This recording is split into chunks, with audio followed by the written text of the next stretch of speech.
자, 이제 공공시설까지 봐드렸고요. 국가계획이 나옵니다. 국가계획이 국가 차원의 계획을 얘기합니다. 국가 차원의 계획.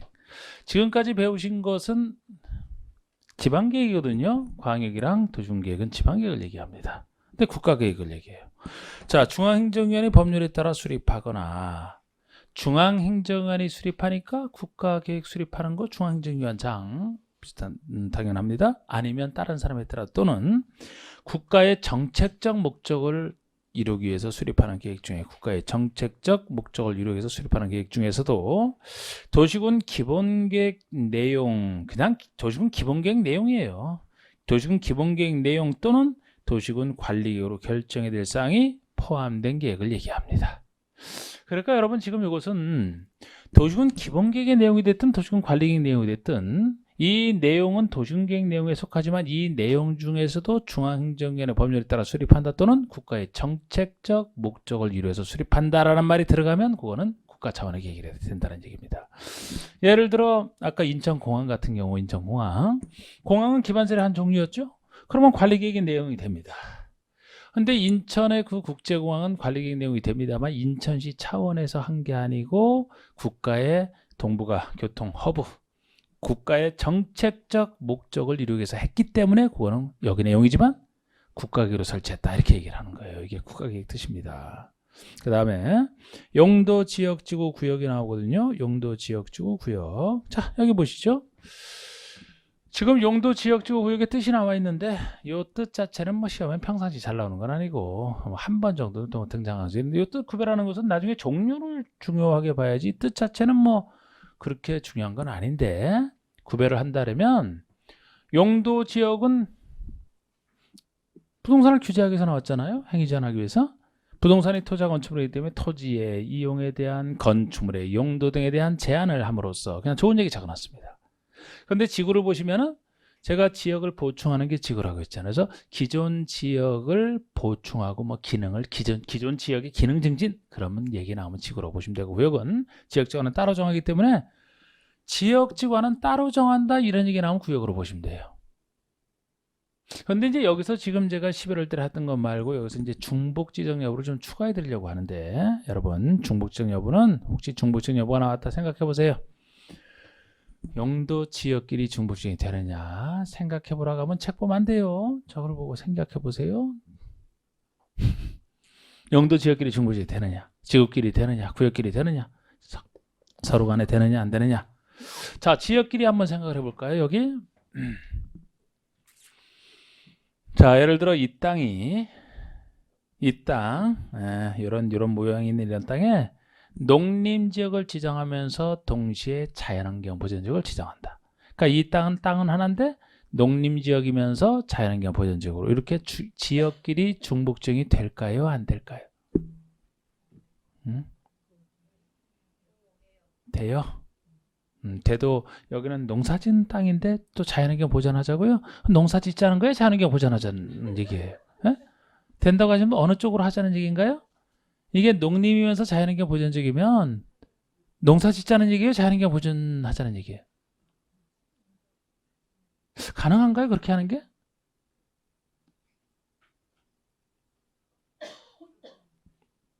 자, 좀 더 확대를 해볼까요? 그러면 둘 이상 지역으로 중복지정이 가능하다면 자, 여기를 도시지역이면서 농림지역이면서 관리지역이면서 자연환경 보전지역 네 가지로 다 중복해 봅시다.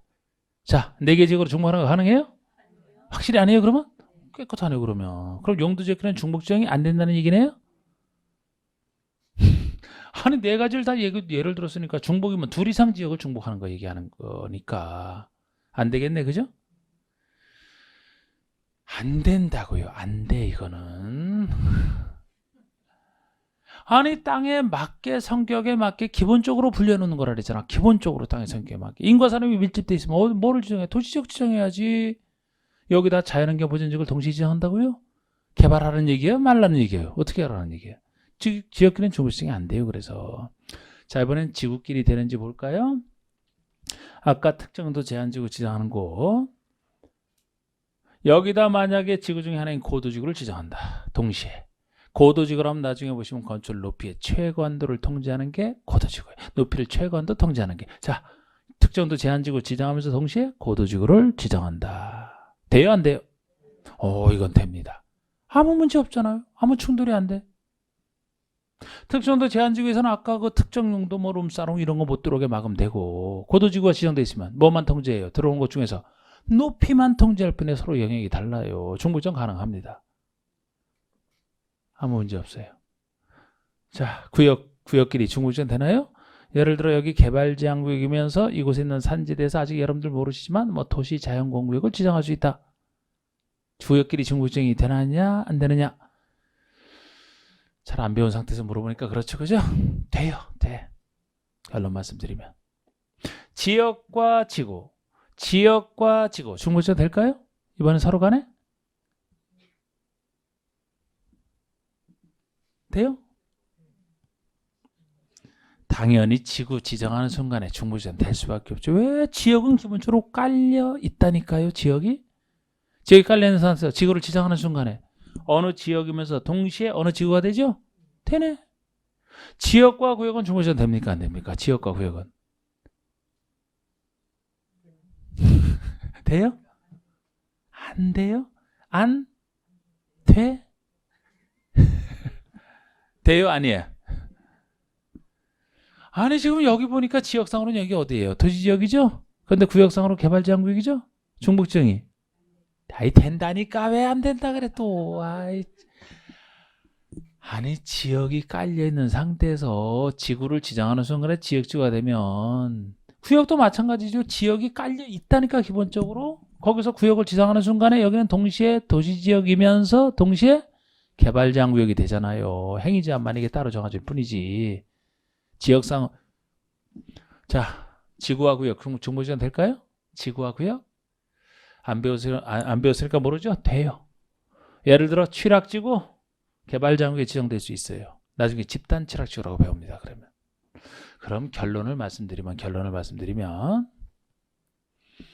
땅의 분류제인 지역지구 구역지 중에서 뭐 하나만 안 되느냐? 용도 지역끼리만 안 돼. 기본적 분류는 용도 지역끼리만 중부지정이 안 되고 나머지는 이렇게 얘기하든 여기든 서로 간에 얘기하든 다 돼. 중복지정 여부가 나오면 그렇게 정리하세요. 지역 간에만 안 되고 나머지는 어떻게 얘기해도 다 되고. 자, 그럼 용도지역 보세요. 용도지역 뜻을 보십니다. 토지의 이용 및 건축의 용도, 건폐율, 용적률, 높이 등을 제한함으로써 별 얘기 아니에요. 부동산 제한하겠다는 얘기잖아요. 지역을 통해서. 부동산이 토지와 건축물이니까 토지 이용을 제한하고 건축의 용도 등을 제한함으로써 즉 부동산을 제한함으로써 그냥 좋은 얘기 적어놨어요. 토지를 경제적 효율적으로 이용하고 공공리 증진을 도모하기 위해서 관리로 결정하는 지역 이렇게 돼 있는데 그 말 전에 서로 중복되지 아니하게 이 말을 쫙 체크를 해두세요. 서로 중복되지 아니하게 이 말을 체크를 해두시라고. 그럼 그 얘기는 용도 지역 간에는 중복 지정이 안 된다 하는 얘기잖아 지금. 그리고 그 체크한 거 밑에 나머진 다 됨 이렇게 5글자 적어두세요. 나머진 다 됨. 그러면 결국 여기서 지역끼리만 중복지정이 안 될 뿐이고 지구 간에 묻든 구역 간에 묻든 지역, 지구, 구역 간에 서로 묻든 나머지는 중복지정이 다 된다 이렇게 정리하시면 된다고. 중복지정 여부도 간혹가다 이렇게 나올 때 그렇게 답하시면 됩니다. 그 다음에 지구는 구별만 해보세요. 토지 이용 및 건축의 용도 등에 대한 기존 용도 지역의 제한이 나와 있잖아.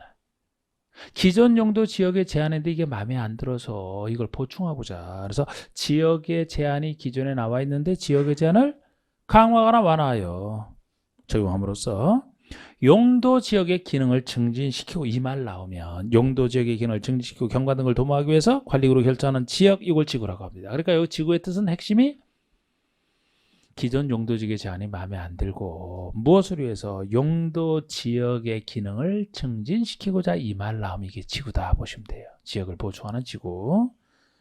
그 다음에 용도 구역 뜻 보세요. 지역 지구는 따로 정한다 그랬잖아요. 그래서 토지 이용 및 건축의 용도 등에 대한 용도 지역 및 지구 둘 다 나와 있잖아요. 용도 지역 및 용도 지구 둘 다 나와 있고 지역 지구의 제한을 강화하거나 완화하여 따로 정한다는 게 특징이에요. 따로 정한다. 지역 지구의 제한을 강화 완화도 있지만 따로 정한다는 게 여기 특징이에요. 그래서 지금 이분이 쓰신 분이 강조하는 거는 제가 강조하는 건 약간 다른데 구역은 따로 정한다는 게 특징이에요. 따로 정함으로써 그 다음에 무질서한 확산 방지 등을 위해서 이걸 자세히 읽을 건 없고 지역을 이걸 구역이라고 합니다. 그걸 통해서 구별하시면 되고요. 자, 이제 개발밀도 관리구역과 기반설 부담구역 그리고 기반설 설치 비용까지 나오면 국계법 용어는 끝나는데 여기 보시죠. 여기 보시죠. 지금 이 개발행위 허가제에서 나오는 얘기 중에 하나가 개발행위에 따른 기반서 설치와 관련해서 여러분 개발행위가 집중이 되면 그만큼 인구가 늘어나고요. 인구가 늘어났다면 기존의 기반설이 부족하게 돼. 인구가 늘어난 것만큼 기존의 기반설은 부족하게 됩니다. 그럼 새로 기반설을 설치를 해줘야 되거든요. 그래서 개발행위에 따른 기반서 설치와 관련해서 나오는 두 가지 구역이 나오는데 이 두 가지 구역이 개발밀도 관리구역과 기반시설 부담구역 두 가지 구역을 얘기합니다. 개발밀도 관리구역과 기반설 부담구역 두 가지 구역을 얘기해요. 그럼 지금 이 말을 분석해 보시면 여러분 이게 헷갈리기 딱 좋아요. 구역이잖아, 구역? 구역지 중에 하나입니다. 근데 앞에 개가 붙어 있어요. 여기랑 착각이 딱 좋아 그냥. 이것도 개도시 5가지 구역이 구역 중에 하나고 여기 개라면 이게 개발 제한 구역인데 단순히 영혼 없이 두음자를 외웠다 그러면 여기랑 이거 그대로 헷갈리기 딱 좋죠? 이건 관리계획 내용이 아니란 말이에요. 여기 속하는 건 관리계획 내용에 속하는 것이고 그래서 예를 들어 개발도 관리구역 같은 경우에 도시군 관리계획 내용이 아닌 예로서 이거 몇 번이나 물어봤던 거예요. 여기랑 착각하시라고. 다음 중 관리계획 결정이 아닌 것을 찾아라 라고 했을 때 요거 답 예를 들어서 단순히 외우신 분이면 이거 못 찾죠. 여기도 개고 여기도 개지만 이게 두음자의 단점이란 말이에요. 완전히 다른 개념이에요. 이거는 구역자 똑같은 구역자 중에서도 이거는 나중에도 뜻을 배우시면 이게 다 쓰임새에 따른 용도 구역으로서 예를 들어 개발지역에다 뭐 도시면의 건전한 생활환경 확보 또는 보안상 이유로 도시면 한참 나갑니다. 그런데 요거는 쓰임새에 따른 구역이 아니고 아까 대충 얘기했듯이 개발행위에서 부족한 기반설 설치와 관련해서만 단순히 기반 설치가 되느냐 안 되느냐와 관련해서만 안 되는 땅, 안 되는 땅 이렇게 나눠지는 거예요. 여기처럼 큰 쓰임새에 따른 구역이 아니고 그래서 이거는 위치가 벌써 관리계획 내용이 아니고 개발행위 허가제에 나오는 얘기라고 여기랑 관련 없는 대표적인 예로 제가 말씀드렸고 뜻을 볼까요 이제? 자 이거를 분석한다면 이렇게 되죠. 개발 밀도를 관리하겠다는 구역이 됩니다. 요거는 기반 시설을 부담시키는 땅이 돼요. 말 그대로 해석하시면. 일단 여러분 여기 개발 밀도라는 말이 개발이 밀집된 정도. 또 열심히 또 그새 제가 이해를 하고 책을 보자라고 했는데 또 책을 또 열심히 보시는 분들이 4분의 1이 돼요. 4분의 1이. 왜 책을 보는데 책 보면 알 것 같아요 여러분들이? 먼저 이해를 하고 분석해서 이해를 하고 책을 보자고 했잖아요. 책을 나는 꼭 책을 너무 보고 싶다. 그러면은 제 감시가 없는 틈을 타서 집에 가서 열심히 보고 또 보고 해. 보고 또 보고. 여기서는 제 따라오고. 예? 자, 이 말부터 분석을 해보시면 이게 개발이 밀도, 밀집된 정도 한자 그대로 밀집된 정도를 나타내요. 개발 밀도가. 말뜻 자체는 인구 밀도랑 비슷한 뜻으로 보입니다. 인구 밀도는 인구가 밀집된 정도, 인구 얼마나 있느냐가 밀도거든요. 인구 밀도가 높다 낮다 얘기하지 않습니까? 여기 개발 밀도도 개발이 된 정도를 나타내고 무조건 개발 밀도가 높은 것도 있고 꼭 높은 것만 있는 거 아니죠. 낮은 것도 있어요. 시골은 개발 밀도가 낮고 도시는 개발 밀도가 높다 그런 얘기를 하죠. 그게 밀도라면 밀도를 관리하겠대요. 왜 관리하겠어요? 문제가 있으니까 관리하지. 문제 없는데 관리할 필요는 없거든. 그러면 개발 밀도가 높을 때 주로 개발이 많이 돼 있을 때 문제가 되나요? 낮을 때 문제가 되나요? 높을 때 문제가 되죠? 개발 밀도가 낮다는 것은 자연환경 해치는 거 사람이에요. 사람. 개발을 많이 한다는 얘기는 다 자연환경 파괴하겠다는 얘기밖에 안 되잖아. 그래서 개발 밀도가 낮아서 개발이 덜 돼 있으면 자연환경이 훌륭하니까 그건 아무 문제가 없어요. 그런데 개발이 너무 심하니까 문제가 생겨서 관리하겠다는 얘기인데 어느 정도로 심한 곳을 대상으로 하느냐 어떻게 관리할 거냐 이걸 통해서 여러분들이 아셔야 된다고.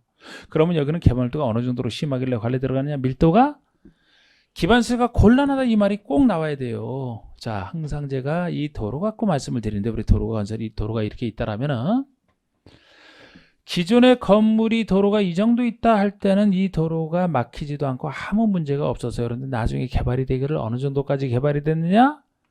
이렇게 빌딩이 들었을 정도로 개발이 돼 있다라고 가정을 해보세요. 이게 엄청난 빌딩이 들었어. 지금 엄청난 빌딩이. 지금 기반수를 부족하게 됐어. 도로 엄청 지금 막혀요. 그럼 행정청은 정상적이라면 기반수를 설치를 해줘야 돼. 도로를 넓혀줘야 됩니다. 어느 쪽으로 넓힐까요? 이미 어느 쪽으로도 이 정도 되면 못 넓힌다 말이야. 못 넓힌다. 설치가 곤란하다 이 말이 꼭 나온다니까요. 법적으로 설치가 곤란하다 이렇게 못한다 이렇게 보시면 돼요. 못한다 보시면 돼요. 이쪽으로 도로를 넓히려고 하면 도로 건설을 부지에 있는 빌딩을 철거해야 되고 여기도 빌딩을 철거해야 되는데 이 철거할 때 철거 보상 비용이 얼마나 많이 들겠습니까? 돈이 너무 많이 들어서 천문학적인 돈을 투자하면 만들 수야 있죠. 사실상 설치가 곤란한, 설치가 안 되는 이 말이 나면 꼭 개발도관리구역의 특징으로 보셔야 돼. 이 말을 집어넣고 다른 구역을 집어넣어서 틀리게 한 적도 있고 예를 들어 어느 정도 밀도가 심하길래 관리 들어가느냐? 기반서를 설치하려고 보니까 설치가 곤란한 지역이 여기 특징이고 이렇게 높으니까 여러분 밀도를 이제 관리해야 되잖아요. 기반서는 못 넓히고 그 대신 밀도를 관리해야 되잖아. 그러면 현재 여기서 지을 때는 기존의 건폐율, 용적률, 건폐율과 용적률 최대한도 내에서 짓게 돼 있는데 이 건폐율을 최대한도를 완화한다는 얘기는 기존보다 풀어주는 것 좀 더 높게 해서 큰 건물 짓기 유도하는 것이고 강화한다는 얘기는 기존의 건폐율 한도를 줄이는 게 강화예요. 줄이게 되면 줄여지는 것만큼 더 작은 건축을 지을 수밖에 없거든. 그러면 기반 설치는 안 되는 곳인데 밀도를 관리해야 된다면 건폐율을 관리하는 방법으로서는 건폐율이나 용적률을 완화해야 될까요? 강화해야 될까요? 완강? 강? 완? 확실해요, 확실히? 강? 강화지. 인구 줄여야 된다니까 앞으로. 여기서 만약에 혹시 행위자를 완화해서 더 큰 건물 짓게 합니까? 교통지옥으로 가는 지름길이지 그러면? 어? 강화해야지 강화해야지. 여기서 건물 기존에 있던 것도 세월 지나면 이거 낡으면 새로 부수고 새로 져야 되잖아요. 앞으로라도 더 강화해서 낮은 건축을 유도하겠다는 거예요. 당장 기반 설치가 안 될 정도로 교통지옥이니까 말이에요. 에? 그래서 이게 유일한 강화가 돼요. 그리고 여기서 그래서 그걸 잘 냈고 기반서를 부담하면 기반서를 말 그대로 부담시키는 땅이에요. 그럼 여긴 설치가 가능한 곳이에요. 설치가 가능한데 기반서를 부족하게 만든 원인 제공자에게 비용을 부담시켰다는 겁니다. 말 그대로 해서. 그래서 여기는 개발도관리구역 외의 지역을 대상으로 해서 설치가 가능한 전제로 해서 원인 제공자. 이건 뜻이 그런 거예요. 행정청이 기반서를 처음에는 충분하게 다 설치를 해놨는데 갑자기 백화점이 들어섰다 그러면 백화점이 신축되면 백화점 이용할 사람들 때문에 부족하게 되잖아요. 당신 때문에 부족하게 됐으면 당신은 그것 때문에 이익 받고 있는데 기반서를 당신이 좀 내라. 부담해라. 이게 기반설 부담구역입니다. 그러니까 기반설 부담구역인 곳이냐 아니냐의 차이는 만약에 기반설 부담구역이 아닌 곳에 여러분들이 땅을 가지고 있다면 기반설 설치 들어가는 비용 여러분들 낼 거 하나도 없어요. 기반설은 누가 설치를 해줘요? 행정청이 세금 가지고 세금 갖고 그곳에 있는 사람한테만 걷는 게 아니고 전체 세금 갖고 설치를 해주죠. 그런데 기반설 부담구역이 지정되면은 그곳에서 원인 제공자 왜 기반설이 부족하게 됐어요? 기반설을 부족하게 만든 사람 인구 늘어나게 한 사람이에요. 인구가 늘어나서야 비로소 기반설이 부족하게 됐으니까 그런 자에게 비용을 부담시키겠다는 거예요. 물론 8대2 정도에 나중에 배우시면 행정청이 8이고 나머지 2할 중에서 이제 원인 제공자가 나눠낸단 말이에요. 그게 기반설 부담구역이고 아니고의 차이예요. 보세요. 기반시설 개발밀도 관리구역 이제 보시면 개발로 인하여 기반설이 부족할 것으로 예상되나 기반설을 설치하기 곤란한 이 말을 꼭 체크를 해두시고 이 말이 여기 포인트란 말이에요. 곤란한 지역 대상으로 이 말이 나오면 다른 곳에서 나올 수가 없어요. 이게 이 정도로 밀도가 심해서 관리 들어가겠다. 방법성 건폐율과 용적률을 강화를 또 잘 체크하시고 이걸 완화를 하면 틀리잖아요. 우리 공법에서는 여러 가지 혜택 주려고 완화하는 것들 많아. 그런데 강화시켜놓어서 이거 하나밖에 없어요. 그러니까 이걸 완화로 하면 큰일 나지. 강화로 보셔야 되지. 그리고 기반시설 부담구역 보세요. 개발밀도 관리구역 외의 지역이잖아요. 여긴 설치가 가능한 걸 전제로 하니까. 개발도 관리구역 아닌 곳 중에서 말 그대로 해석하시면 개발로인해 도로 등 기반시설 설치가 필요한 대상으로 기반시설을 설치하거나 그에 필요한 용지를 확보하게 하기 위해서 지정고시하는 거예요. 말 그대로 기반시설 설치 용지 확보하겠다는 땅이고요. 그럼 그 밑에 나오는 기반시설 설치 비용은 말 그대로 기반시설 설치 들어가는 비용 자체를 얘기하는데 기반시설 부담구에서 기반시설 설치할 때 들어가는 비용을 얘기합니다. 이걸 누가 내겠어요? 기반시설을 부족하게 만든 원인죠. 그거 하나만 여기서 파악하시면 돼. 뜻은 단순하니까. 단독이나 숙박시설 등 0으로 정하는 시설, 0으로 정하는 시설이 건축물 그냥 모든 건축물 얘기해요. 이 건축물의 신증축 행위로 인하여 유발되는 기반시설을 설치하거나 그에 필요한 용지를 확보하기 위해서 부과한 금액 자체를 설치 비용이라고 하는데 무엇으로 인하여 유발됐느냐? 건축의 신증축 그러잖아. 수많은 개발행 중에서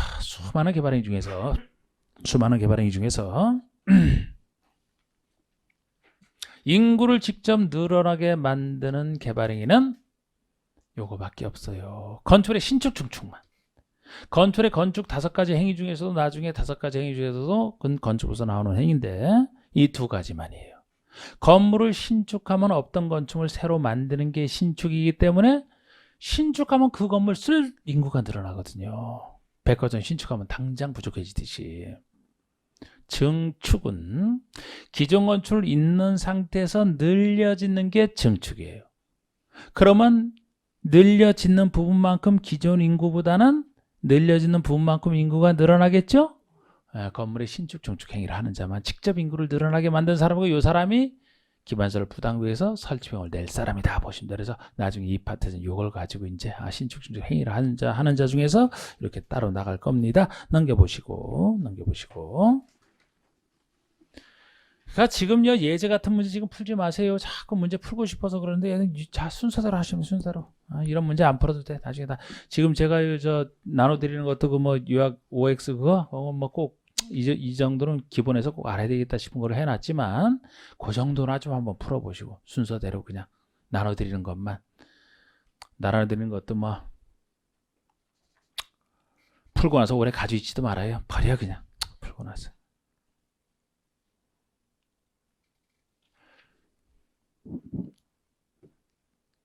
제가 정성스럽게 만들어요 이거. 응? 엄청 정성스럽게 만든다니까 이거 할 때마다 매주 고민해서 이렇게 만들어주는 허투루 만드는 거 하나도 없습니다 제가. 그러나 버리란 말이야. 보고 나서 가지고 있어야 부담만 돼. 부담만. 훈련하고 버리면 돼요. 근데 참 공법 선생님 정성을 생각해서라도 참 그냥 버리는 건 너무한 것 같다. 그러면 한 번만 더 봐줘 나중에. 3번은 보지 말고. 또 자료 중시하시는 분들 자료를 쌓아놓고 또 막 그렇게 아주 애지중지합니다. 보진 않으면서 자료만 쌓아놓고. 그런 경우 많아요. 그런데 항상 자료는 우리가 요걸 잘 만들고 요걸 바탕으로 3, 4월에 또 하고 다시 5, 6월 달에 요걸 바탕으로 해서 그런 게 다 집어넣은 기존의 것을 집어넣으면서 완성시키는 게 자꾸 확대되는 거예요. 마지막에 예를 들어서 마지막에 이론 문제 정리한다 그러면 기존에 처음부터 했던 건 당연히 들어가고 나중에 추가되는 것까지 해서 완성본이 나오는 거예요. 그러니까 나중에 다 추가될 것을 지금 것을 가지고 나중에 보겠다고 나중에 그걸로 보시면 돼요. 그걸로. 그래서 제가 정성스럽게 만들었지만 자꾸 여기 집착하지 말라 이렇게 하는 거예요. 그리고 제가 나눠드린 것 외에 그래서 다른 이런 자료 저런 자료 또 막 공부하는 사람 도서관에 가서 만나보니까 이건 다른 학원에 들어요. 여기 다른 학원에 들어. 자료 보니까 괜찮은 것 같아. 깔끔해. 노트북에 보니까 훌륭해. 그거 밥이라도 한 끼 사주고 가서 좀 복사해서 얻어서 잘 챙길 거예요? 아니면 그냥 무시할 거예요? 진짜로요? 싹 무시한다고? 자료 멋있어 보이는데? 뭐 싹 무시해요. 뭘 또 다시 아니라 무시해. 제발 그 자료 갖고서 너무 신경 쓰지 말아요. 하면 안 돼. 나중에 봐야 되겠다 생각. 보지도 못해 그거. 특히 다른 사람 자료. 제가 노트 필기 한 것 중에서도 제가 노트 필기 한 것만 잘 만들어서 그 전에 한 2년 전에 따로 그것 때문에 막 다른 사람이 막 복사해서 본 적도 있어. 아, 제가 봐도 참 잘 만들었어. 어떻게 그림까지 해서 그렇게 제 노트 필기를 했는데 그렇게 참 재주가 있는 분인지 대단해요. 잘 만들었어요. 막 복사해서 막 가져다닙니다.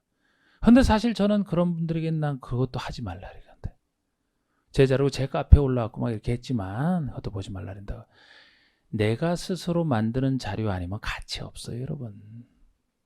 아무리 부실해도 내가 스스로, 왜냐하면 써보는 순간에 정리하는 순간에 공부가 돼서 그래. 그게 남이 아무리 자료를 만들어 놨죠, 마음만 흐뭇할 뿐이지 실제 도움은 안 돼. 그게 제 노트 필기라도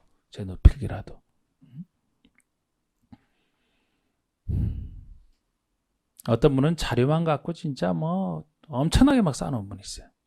봤어요, 제가. 와, 자료 왕국이에요, 자료 왕국. 계속 공부하고 있어요, 그런데 지금까지 계속 공부를 하고 있다는 거. 지금까지 제가 지금 알고 있는 것만 해도 한 6년 정도 되지 않을까 싶은데, 근데 모든 자료를 다 수집하고 나서는 아주 만족해요. 공부를 열심히 해야 된다는 생각은 가지고 있고 열심히 할 생각인데 그걸 스스로 공부를 열심히 해야 되는데 그렇지 않고 자료 모아서 보관하는 것에 그 열의를 대체하는 것 같아. 예를 들어서 또 자료를 모아놓고 보지도 않으셔. 제가 보면 자료만 구해놓고 안 본다니까요. 자꾸 축적만 해놔. 그래서 새로운 자료 만들면 흐뭇해하는 거지, 본인이 스스로. 이걸 내 거로 봐야 내 거가 되는데.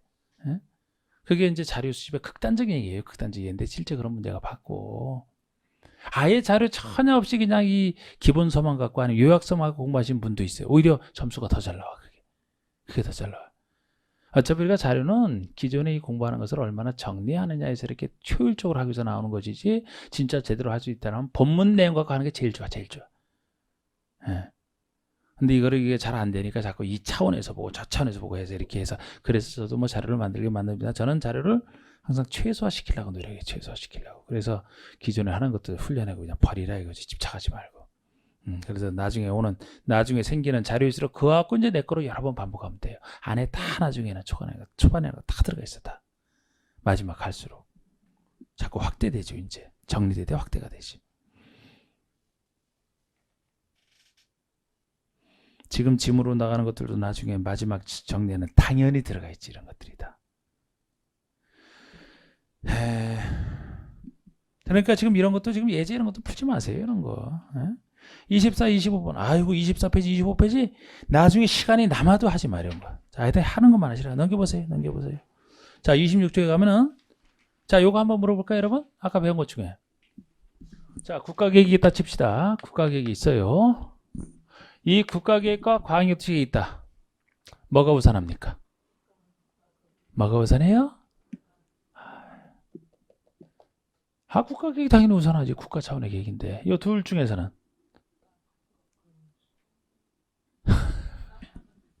여러분, 오랜 시간을 요해서는 안 돼. 이건 빨리 대답해야 돼. 빨리. 여기서 시간 끌 게 아니라니까. 이 둘 중에서 뭐가 우선해요? 당연히 국가계획이 다 지방계획인데, 이 둘 중에서 지방 같은 여러분들이 답변이 늦으니까 내가 말이 빠르다고 자꾸 실수가 나오잖아요. 자, 요 광역이나 도중계획은 다 지방계획이에요. 둘 중에 뭐가 우선할까요? 요게 특수계획이니까 그 순서만 알면 돼. 그냥 너무 쉽잖아요. 자, 보세요. 어디냐? 자, 04번 중에서 양가로 2번 보세요. 양가로 2번. 광역 도시계획 및 도중계획은, 즉 지방계획은, 광역이 됐든 도중계획, 지방계획은 국가계획에 부합되어야 된다. 국가계획에 부합되어야 되고, 광역이나 도중계획 내용이 국가계획 내용과 다르다면 뭐가 우선하느냐? 국가계획 내용이 우선한다. 이걸 뭐 광역 등이 우선한다면 틀리지 않습니까? 이 쉬운 것들 가지고서도 최근에도 낸 적이 있어요. 예를 들어. 근데 쉬운 건 그대로 맞춘다 생각하시면 돼요. 양가로 3번 보세요. 이번에는 광역 도시계획이 수립되어 있는 지역에 대해서 수립하는 도시공 기본계획은, 자, 광역 도시계획이 수립되어 있는 곳에 기본계획을 수립한다. 그러면 기본계획은 광역 도시계획에 부합돼야 된다. 만약에 기본계획 내용이 광역 도시계획과 다르다 그러면 광역 도시계획 내용이 우선하는, 이걸 기본계획 내용이 우선한다 해서 틀린 지문으로 여러 번 냈던 거죠. 우스운 얘기지만 쉬운 건 쉽게 보시면 됩니다. 정확하게 됐어요. 05번 보십니다. 05번. 05번을 보시니까 국토의 용도 구분이 나오네요. 이게 기본적인 사계지역 도관농자를 얘기하는 겁니다. 원래 용도지역은 세분되는 것까지 용도지역 파트에서 다음 주에 제대로 해야 되는데 오늘 도관농자 사계지역은 기본이다. 이게 먼저 나와 있고요. 자, 우리 도시지역은 국토는 다음 지역으로 구분한다 해야 되는 건데 도시지역은요, 아까 생각하시면 많은 사람들이 사는 인구와 산업이 밀집되어 있거나 밀집이 예상되는, 이 얘기 나오면 기존의 인구와 산업이 밀집되어 있거나 밀집이 예상되는 이런 곳을 상상하시면 돼요. 많은 사람들이 사는 곳이니까 그곳을 체계적 개발정비 관리하고 개발 등이 필요하다. 도시지역입니다. 반대가 맨 끝에 자연환경 보전지역이에요. 반대. 여기는 자연환경 보전, 여러 가지 보전할 것들 다 열거하고 있어요. 자연환경, 수자원, 해안, 생태계, 상수 및 문화재 보전과 수산자원의 보호 육성에서 필요한 지역에 지정한다. 자연환경이니까 보존할 필요성이 크고, 수자원, 물자원 자체니까 잘 보존해야 되죠. 해안 생각해봐요. 깨끗하게 개발하면 안 되잖아요. 여기 생태계, 먹는 물, 상수원, 문화재 다 보존해야 되겠죠. 이런 보존할 필요가 있는 곳에 지정하는 게 자연환경 보전. 또 하나가 수산자원 보호 육성이에요. 아까 수자원은 물자원 자체고요. 수산자원은 물에서 생산되는 자원을 얘기합니다. 무수산, 생산을 산자.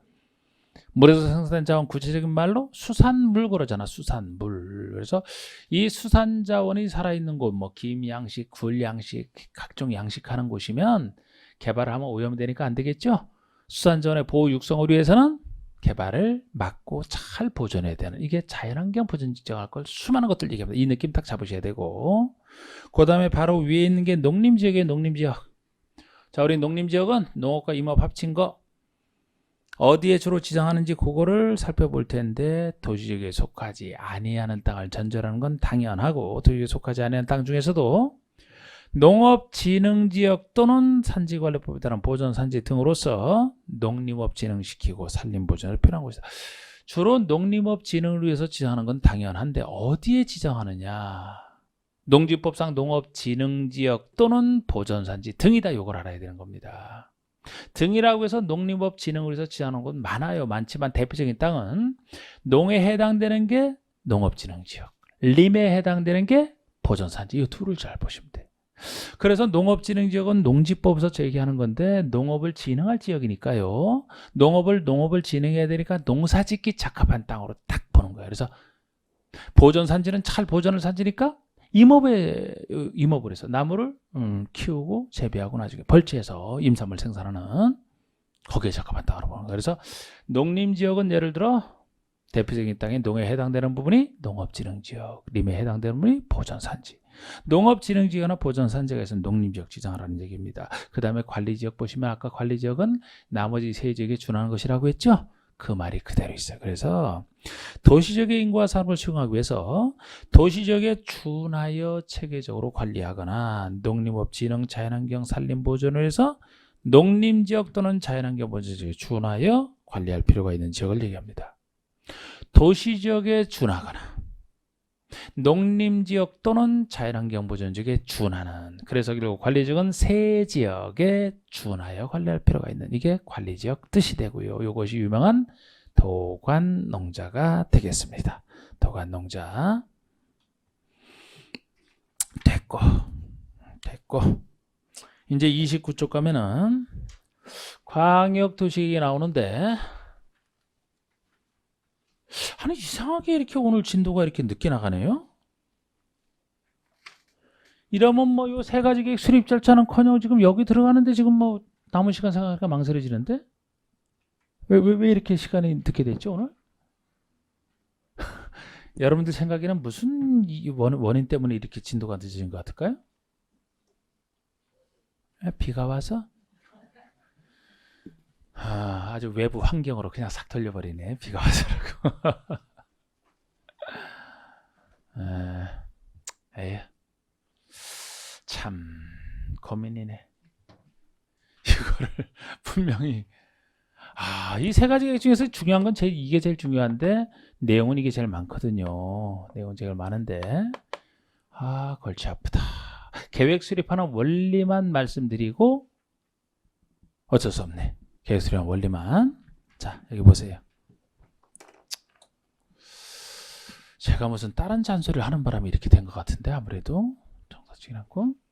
자, 여러분 일단 세 가지 계획 중에서 광역도시계획 수립하는 원리를 한번 생각을 해봅시다. 계획 수립하는 원리는 가볍게 잡으세요. 가볍게. 이것도 외울 거 아니에요. 그냥. 요거랑 기본계획 수립 원리 비슷하고 관리계획 수립 원리 다른 계획 수많은 행정법에서 이 공법에서는 행정계획이 나오는데 그 계획의 수립 원리 자체는 중요해요. 말은 법마다 달라질 수 있어서 그건 중요한 게 아니에요. 자, 우리 만드는 것은 크게 두 단계로 나눌 수 있습니다. 만드는 단계, 수립하는 단계. 수립한 것에 대해서 일종의 결제받는 게 승인이에요. 크게 수립과 승인으로 크게 나눠집니다. 어느 계획을 예를 들어 회사에서 계획을 만든다면 만드는 사람이 만들고 나서 그걸로 끝나는 게 아니에요. 바로 윗사람의 결제를 받는다 말이에요. 결제를. 일종의 만드는 게 수립. 여기서 인정받는 게 승인이기 때문에 만들고 결제하는 거 크게 두 단계로 생각하시면 되고 수립하기 전에 거쳐야 되는 절차가 있고요. 승인하기 전에 거쳐야 되는 절차가 있습니다. 완성하고 나서는 맨 마지막에 공고 열람은 당연히 나오는 것이고 자, 수립하기 전에 거쳐야 되는 원리가 기초조사예요. 기초조사. 이거는 수립하기 전에 이 계획 수립에 필요한 사항을 기초되는 사항을 조사하는 게 기초조사입니다. 단반이 수립하기 전에 맨 앞에 나와야 돼요. 상식적으로 생각하시죠. 상식적으로. 만약에 여러분들이 어디 시험 끝나고 여행하는 계획을 세웠다. 세운다 그러면 해외여행 만약에 간다 그러면은 여행 계획 세우기 전에 뭐부터 알아야 돼요? 그쪽의 현지 사정에 대한 기초 사정을 알아야 된다고요. 숙박은 어디서 어디 있고 가격이 얼마고 음식은 어디 얼마고 이런 것들 교통비 얼마 들 것이고 이걸 알아야 제대로 계획 세우겠죠? 그게 기초조사. 어디서나 나오는 거예요, 이거는. 여러분들이 집에서 계획 세우는 원리랑 여기 행정계획 원리 자체는 비슷한 거예요, 이게 다. 기초조사를 해야 나오지. 예? 독일을 가겠다라고 계획을 세워놨는데 기초조사를 잘못해서 방글라데시 그 수준에서 만약에 했다. 그럼 물가 차이가 너무 나니까. 방글라데시는 엄청 싸잖아요. 거길 기준으로 했다. 그럼 나중에 독일 가서 뭐 할 거예요? 잠도 못 자. 돈이 없어서 노숙하다가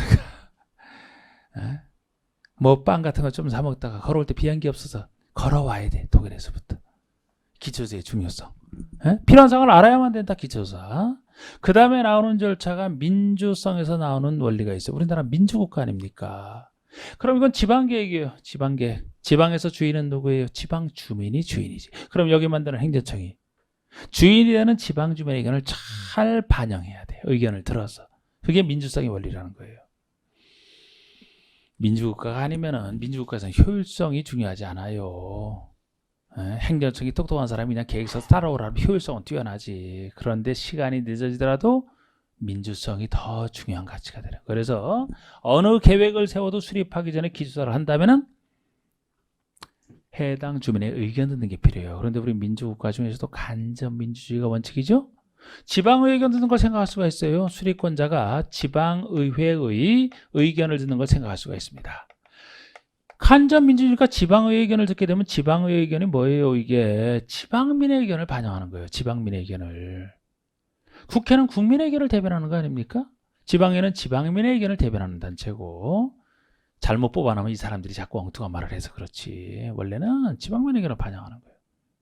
그러면 이 행정청이 지방 의견을 통해서 지방민 의견을 반영하고 그런데 지방민 중에서는 이렇게 간접적으로 하는 게 보통이지만 직접 가서 얘기를 해야 또 되는 사람도 있기 때문에 직접 듣는 절차에서 공청회가 있어요. 공청회. 여기서는 공청회. 공개적으로 들을 청, 공개적으로 듣는 회. 여기 공청회라면 주민 의견만 듣는 게 아니고 다른 데 주민 의견도 있어요. 약간 말은 달라져요. 그런데 전체적인 흐름만 잘 잡으시면 돼요. 주민과 해당 전문가 의견까지 듣는 것을 공청회라고 합니다. 그래서 수립하기 전에 기초사는 당연히 제일 먼저 나오고, 그 다음에 민주성 원리, 지방 주민의 의견을 간접적으로 듣기도 하고 직접적으로 공청을 통해서 듣기도 하고, 이렇게 의견을 들어서 수립을 했어요. 이제 외부적까지 의견 다 들어 수립했습니다. 그러면은 수립권자를 알게 되면 승인권자는 당연히 알게 되죠. 일종의 결제니까 수립권자 기준으로 바로 윗사람. 누가 바로 윗사람인지는 아까 행정체계 할 때 잡았던 걸 계속 쓰면 되고, 위아래 이걸 통해서 알잖아요. 바로 윗사람이 승인권자가 됩니다. 승인권자에게 승인을 요청해요. 그럼 승인권자가 승인하기 전에 협의와 심의 절차 거치는 게 주로 승인하기 전에 거치는 절차가 협의 심의예요. 이 협의는 이쪽 행정청이 다른 법에 한 같은 행정기관장과 협의하는 걸 얘기하거든요. 행정청끼리 협의하는 걸 이게 왜 필요하냐? 다른 데서 그렇고 여기서 왜 필요하냐? 우리 공법은 엄청나게 많은 공법이 존재하고, 이 법별로 이쪽 법에서는 뭐를 받아라, 이쪽 법에서는 이 허가, 이건 인가, 막 이렇게, 여기서 지금 권한행사는 국계법에 따라 하는 거 아닙니까? 국계법에 따라 승인권자가 권한행사를 하는데, 이 국계법에도 다른 법에 한 인허가는 많고, 다른 법에 한 인허가가 있다라면, 관련된 인허가가 있다라면 이거는 원래 다 받아야 돼요. 법을, 어느 법을 무시합니까? 협의 절차가 없다라면은 이쪽 행정청이 여기에 따라 권한행사 하더라도 다른 법에 한 받아야 될 게 있다라면 그 절차도 다 거쳐서 받고 다 받아야 돼. 시간 가서 언제 다 갑니까? 이거 언제 다 합니까? 이걸 한 번에 처리하는 절차가 필요해요. 그게 협의 절차예요. 여러분, 건축법에서 건축물 하나 단순히 지을 때도 여러분들이 건축법에 따라 건축허가 받으면 지으면 된다라고 알고 있죠? 맞아요. 맞는데 건축은 건축허가만 있는 게 아니에요. 그 건축에 관련된 문생활 오페스에 관련된 것 따로 설치하는 특별법 굉장히 많거든요. 그런 각종 법에 의한 것도 다 거쳐야 돼, 다. 그래서 원래는 굉장히 복잡한데 건축 허가권자가 허가를 내주기 전에 관련 인허가 있으면 다른 법의 인허가권자와 협의를 하고 허가를 내준다, 그쪽 법에서. 그러면 협의된 그 부분에 따른 인허가는 받은 것으로 본다, 이렇게 해서 처리를 하거든요. 그래서 협의 절차가 필요한 거예요. 법마다 다 있습니다. 그래서 여기서는 승인권자가 승인권을 행사할 때 관련된 다른 법에 의한 허가권자 등과 같은 행정기관자가 협의를 해서 승인을 내준다. 협의를 했기 때문에 이 협의된 관련 인허가 받은 것으로 본다 해서 딱 처리하는 거예요. 한 번에 처리가 되잖아. 그래서 협의는 필요한 겁니다. 심의라는 것은 각종 위원회의 심의를 얘기하거든요. 여기는 같은 행정청인데 행정청 내부에 또 다른 기관 설치하는 게 위원회가 있어요. 위원회. 법마다 다 다릅니다. 예를 들어 방송법에서는 방송윤리심의위원회의 심의를 거쳐라. 여기 국계법에서는 도시계획위원회의 심의를 거쳐라. 건축에서는 건축위원회의 심의를 거쳐라. 각 법에 설치되어 있는 또 다른 기관인 위원회의 심의를 거치는, 이걸 심의라고 해요. 순서는 협의 후 심의가 되는 겁니다. 승인권자인 행정기관이 다른 행정기관장과 협의를 해서 행정기관장들끼리 협의를 해서 단일안을 만들어 놓고 이 단일안에 대해서 또 다른 기관의 위원회의 심의를 거쳐 한꺼번에 해결이 되지. 만약 순서가 바뀌게 되면 이 사람이 자기 일에 대해서만 심의받고 또 다른 행정청과 협의해서 또 심의받고 계속 반복이 돼. 같은 행정청끼리 협의를 하고 협의한 내용 바탕으로 해서 심의받음. 한참 설명했네요. 협의 심의를 거쳐서 승인했다. 그럼 수리권자에 서로 보면 수리권자가 다 완성됐으니까 알려주는 게, 널리 알려주는 게 공적으로 구한다. 공고 와서 직접 보는 걸 열람 시켜주세요. 봐라, 이게 열람시킨다 이거예요. 그래서 당연히 만들고 나서 공고 열람을 하는 거. 아이고, 이걸 제가 한참 지금 설명을 했는데 별 의미는 없어요. 그러니까 외우지 말라고 이거. 예? 꼭 이래놓고 외워요. 글자 5. 기공, 지수, 협심, 승공. 도시군 기본계에서 또 이래고, 관리계에서는 이 원리는 똑같은데 이름이 약간 달라지거든요. 거기서 뭐 기주, 지입, 협심 하면서 또 얘기해. 제가 아니고 저한테 배운 사람 말고 다른 사람들. 그렇게 안 내는데 뭘 그걸 배워? 그렇게 안 내는데 내야 얘기하지. 실제 그렇게 안 내. 여기서 내는 뭘 내느냐, 수리권자가 누군지 승인권자 이런 걸 내. 이런 걸. 이 순서 지금까지 안 냈고. 근데 안 내더라도 이거는 어느 법에서나 계획 수립 원리는 말이 다른 경우는 생겨도 원리는 비슷하기 때문에 그 점에서 알아두라는 거예요. 그냥 어디나 비슷하기 때문에. 자, 다시 한번 해보면 별거 아니죠, 그죠 여러분? 맞아, 원인이 이거예요. 그러니까 지금 늦어지게 된 원인이 이렇게 대답을 안 해줘서 늦어지는 거야 이게. 예? 별로 어려운 거 아니죠? 그러면 예, 그러면 내가 이런 잔소리 없이 그냥 지나가잖아. 꼭 다시 얘기했을 때야 네 그런단 말이에요. 에, 수립하기 전에 알아야 되잖아요. 알아야 되잖아. 기초조사 상식적으로 생각해서 민주국가 아닙니까? 그러니까 해당 주민의 의견을 잘 반영해야 되는데 직접 듣는 절차 뭐 공청회를 통해서 공청회 아닌 것도 있어야 돼요. 멀리만 생각해서 공청회 아니면 간접적으로 지방의 의견을 들어서 수립하고 수립했으면 승인권자에게 보내면 승인권자가 협의하고 심의해서 그래서 협의 심의 순서 바뀐 것 지금까지 30일 동안에 한 번 지문에 등장했을 뿐이라니까요. 이렇게 얘기를 해도 다른 것들이 등장하지. 협의 심의 후 승인한다. 그 다음에 서류 보내면 공고를 한다. 이런 원리 정도를 좀 생각을 해두시고 아이고 오늘은 이 원리만 하고 끝내야 되겠네 그냥. 원래 이렇게 원리를 한 상태에서 이제 여기다 살 붙이는 걸 이걸 잘해야 되는데 애들 뭐 첫 시간이고 3시간만 하다가 지금 4시간 하니까 약간 어안이 벙벙할 것이고 다음 주부터 이제 이거 본격적으로 진도를 이제 쫙 나가야 되겠네. 또 비도 오고 비도 와서 날씨 좀 축 처져 있고. 자 일단 저 원리만 제가 말씀드렸고 본격적인 내용은 그러니까 여러분들 오늘 나간 것 중에서는요 아시는 부분만 풀면 돼요. 그 나머지는 이제 나중에 나갔을 때 풀면 됩니다. 자 하여튼 일단 오늘은 여기까지 하고 다음 시간에 뵙겠습니다. 수고하셨습니다.